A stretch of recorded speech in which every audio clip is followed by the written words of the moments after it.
Yo, yo, yo, what is going on, my beautiful brothers and sisters, fellow radiators of love? My name is Jamal Pope, aka J Phoenix, and this is going to be your astrology forecast for the winter solstice, or the summer solstice if you're in the southern hemisphere. Wait, winter solstice. Yeah. Winter solstice, Thursday, December 21st, 2023. Thanks so much for joining me in this video. Hopefully, you guys are having a wonderful week so far. We are here at the winter solstice. It's going to be a powerful one. And getting ready to wrap up this 2023 and head into a 2024 that is going to be perhaps the most insane, intense, crazy, revealing, empowering still year of all of our lives. I really do feel that. Right? So let's go ahead and hop into the transfer today. Well, it is the sun is still in Sagittarius at the time of me making this video, by the time that you guys see this, but we do have the moon on the North Node as we speak. So by the time you guys watch this video and within the next hour or so, the moon will still the moon will probably actually come off the North Node. The moon's on the North Node though, having just conjuncted Chiron. All right. Now, what's interesting too is that Chiron's going to be coming direct pretty soon. I want to say, let's see, when is Chiron coming direct? Okay, yeah. So we have a little less than a week until Chiron actually comes direct. That'll be when the moon goes into Cancer. We have a little bit more time until then, right? So, but we do have, of course, this moon that's on top of the North Node, and a lot of people are trying to figure out what their destiny is, what their path is, what they're trying to go towards. But Aries, now that all this is being disposited, of course, by this Mars energy, which the moon was enshrined to earlier in the morning. It's enshrined to Mars and enshrined to the North Nodes and enshrined to Aries. There's definitely this element here of, can we really express who we truly are? Or are we going to project what we believe we should be based off of other people's expectations or based off of whatever obligations we feel like we may have? Are we afraid to express these aspects of ourselves because of the potential discord that it could cause? Maybe wondering what people are going to think, wondering what people are going to say, But at the same time, are we going to allow our egos to kind of get in the way and what our ego wants or what our ego thinks things should go and be? And the ego isn't per se negative. It's not bad. The ego is there to protect us, right? It comes out as a form of survival. The crazy thing now is that for a great deal of humanity, especially the Western world, is that a lot of those external threats, as far as like things that could kill us, have been pretty much eliminated. We live pretty comfortable lives. Even like the lowest income earners in the West world, compared to other places in the world, live pretty comfortable lives. We don't have freaking tigers and jaguars and bears, and we don't have those things just hunting us down and shit like that. You know what I'm saying? So the ego protects us in other ways, in relationships, maybe, with in regards to certain emotions that may come up, certain situations that may come up. Our ego may try and protect us, or may feel like, if I obtain this level of status, or I obtain this amount of money, or if I obtain this particular place, that I will become untouchable. Nothing will hurt me. Nothing will be able to take me down. That is the lesson here with this North Node in Aries. And you can even feel it as the North Node has been going throughout Aries, that you've probably have become a little bit more selfish, but hopefully selfish in the fact that You're not gonna necessarily let people walk all over you, especially if you're empathic. You're learning how to set healthy emotional boundaries, especially if you're empathic. And you are starting to embrace and acknowledge who you really are and really express your authenticity. And if it starts to ruffle some feathers, it is what it is. So we have to learn how to find that balance between really being our authentic self, right? But also not being a ego megalomaniac, if you will, and feel the need to put other people down in order for us to come up, right? Now, we're going to have that solstice, of course, today, right? So let me move this back to hours. And what's interesting is that we have this squeeze. We have this squeezing energy with the sun and Mercury, which will be coming into its Kazemi tomorrow. But we have this squeezing energy between the sun and Mercury, which is causing a bit of pressure. And pressure makes diamonds, right?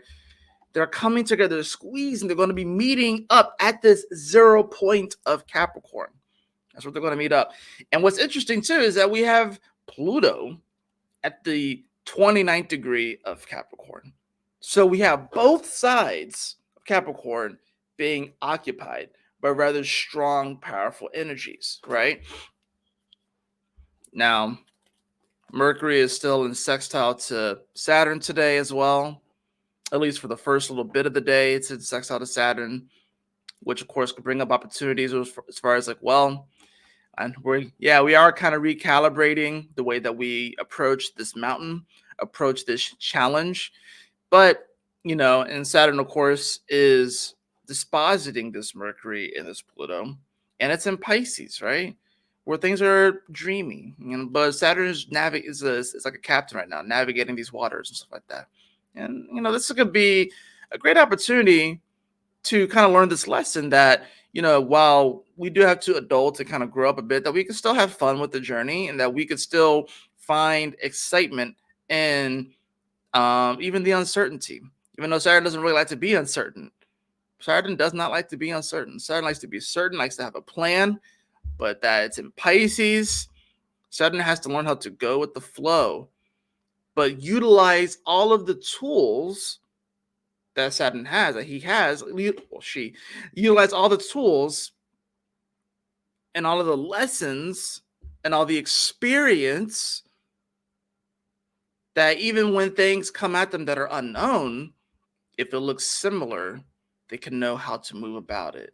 Or at the very least, they know how to control the energy, right? The inner flow, the inner, currents, if you will. So we're not just constantly reacting to the outside world, right? So that's the thing about this. We may be going into new territory. We may feel like we're going into a new place and stuff. And we may feel like we need all of these brand new tools in order to do this. You actually don't. You actually have the tools and the resources to actually make it through uncharted territory.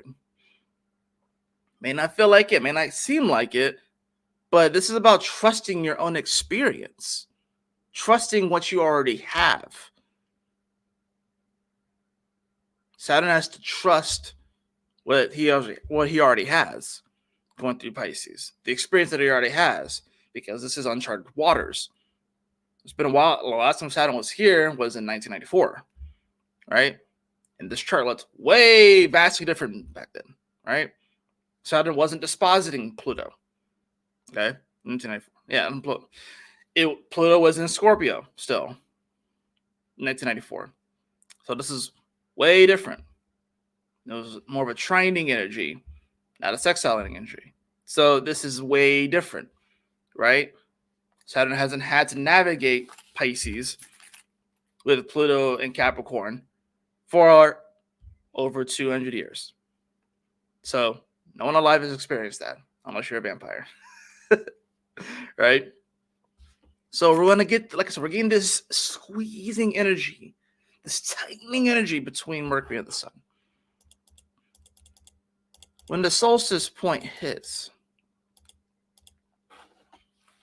around 10:43 p.m. Eastern Standard Time, we're going to see Mercury at 1 degree of Capricorn. This is interesting because we also see the moon ingress into Taurus just an hour earlier, maybe a few minutes earlier, less than an hour earlier. The moon will, of course, square over to Pluto, right? So you talking about this intense energy right here, right? Where the moon is in square to Pluto, you're talking about like some boss battle type shit, especially when it comes to an emotional standpoint, where we may be questioning, it's like, can I really be this new version of myself or this higher version of myself? Can I really acknowledge and embrace that aspect of myself? We could definitely feel the intensity with that Pluto at the end of Capricorn about to come into Aquarius. The sun and Pluto will travel into Aquarius at the same time, and things are really going to kick off. We're about to see some insane disclosures, probably. This moon in trine with the sun, and they move from fire to earth within an hour of each other. So we're going to feel the intensity of this fire and wanting to act and wanting to move forward on things, especially when it comes to like whether we really believe in ourselves or not, you know. And then they move into Earth the next hour, and the solstice hits. Talk about a volcanic energy and moving into Earth, and then it starts to cool. The volcano starts to cool a little bit. And like I said, we're going to see this tightening of that Mercury and the Sun, tightening and tightening. Venus is coming off of its opposition to Uranus. Mars is coming off of its quincunx to Uranus. Right? And I'll just go ahead and show you guys, even though this is more of a Friday aspect, but you will see the Sun and Mercury come into its Cazimi conjunction tomorrow afternoon at 0 degrees of Cap.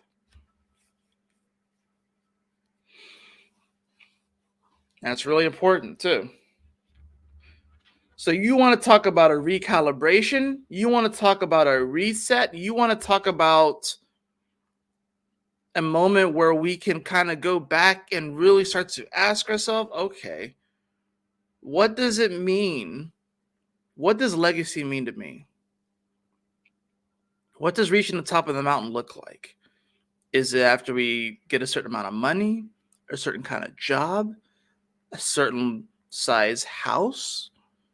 What actually is it? You know, and I think that's why we have the sextiles over to Saturn. We have the sun, which will sextile Saturn over the weekend. And why we even had like the squares, of course. Mars will be coming into a square with Neptune. You know, Venus will be coming into a trine with Neptune. It has to be spiritual in nature. And we realize that true legacy, what we leave behind, it's not necessarily money. It's not necessarily status. It's not necessarily all those things, but it's how we as humanity move into this new age of Aquarius and what the collective goal is. We've been so focused on individual goals. We've been so focused on the individual. And we all are unique individuals, but it is time to really start to focus on what is it that humanity does? What do humans do? We got to start thinking in terms of that. Because I mean, if you were to zoom out and look at humanity, you probably would say that humanity fights itself. Humanity hates itself. Despite achieving all these things and having this level of consciousness and awareness, I'm sure you zoom out and you will look at humanity and be like, humanity clearly hates itself. We need to move into humanity loves itself. That is the vibration that we are moving into, that we are needing to move into. And that is the great battle, the great war right now that we see represented physically, and it's also metaphysical as well. That's above, so below. So this is a big moment. I feel like some energy swirling around my chest right now as I said that, because I think that's huge. It's massive. We need to move from a humanity hates itself vibration to a humanity loves itself vibration. Now, getting there is going to require hard work, effort, blood, sweat, tears, probably some death along the way too. Sacrifice. But ultimately, we can create a better world. And I truly believe that.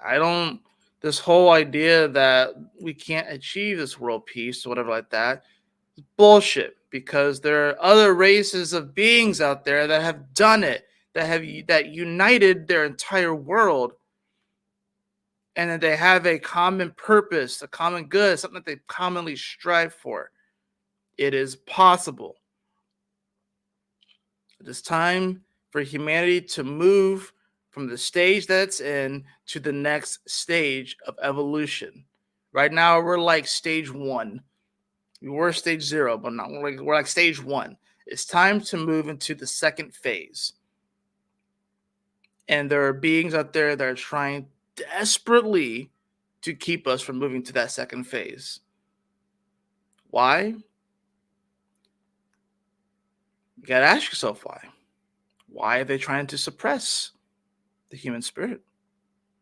Is there something there that's going to change the game? It's time that we join our brothers and sisters in our galactic neighborhood. But we can't do that. We can't get out of this cul-de-sac of Earth till we grow up and learn how to get along with each other. We're still playing in the sandbox, believe it or not. But 2024 is going to be the first taste of what it's like to not be just confined to the sandbox anymore. Let's get into the cards.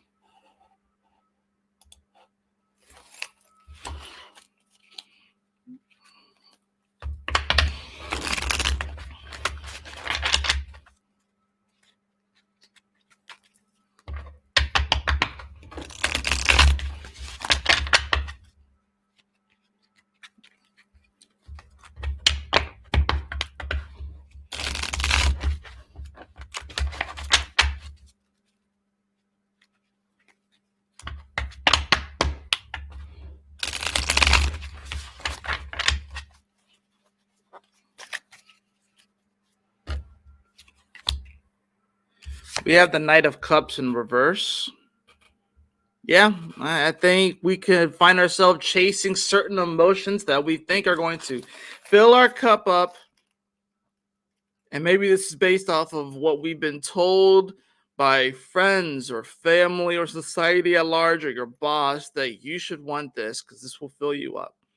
And even if they mean well, we don't have to be upset with these people or mad at these people because maybe they are misguided themselves.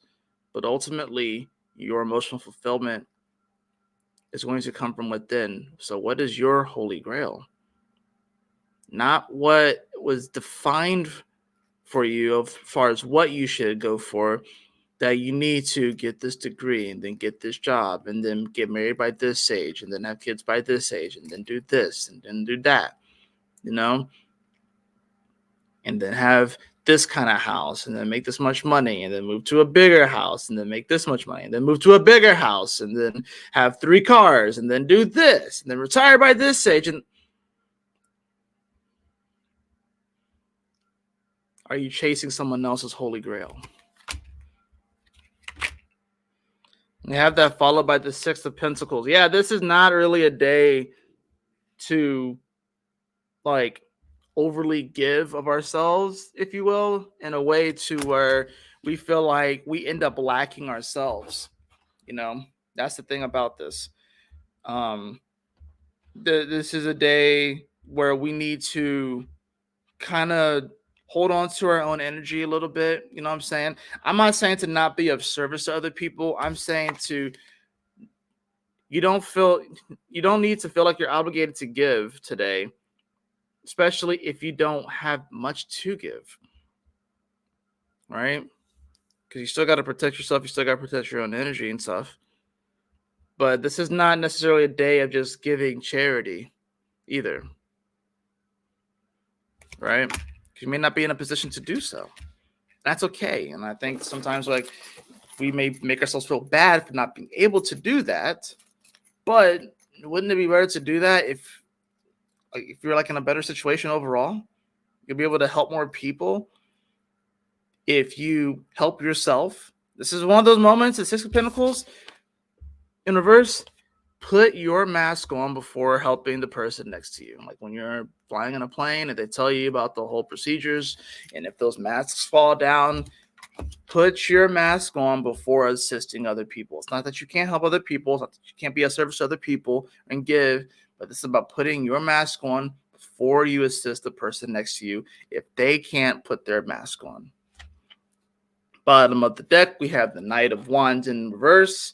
I really think that it's like we want to feel inspired and motivated with this moon and sunshine. Then they move into Earth, and then it becomes cold. It starts to cool off.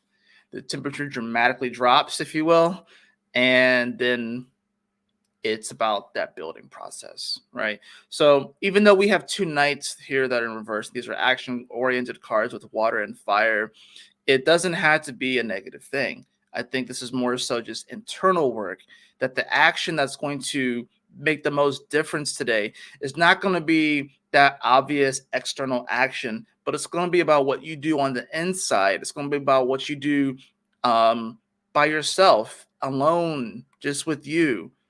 And that's going to be the action that's going to be the most important today, because that's going to be the action that's going to really carry you through to this next 2024, if you will.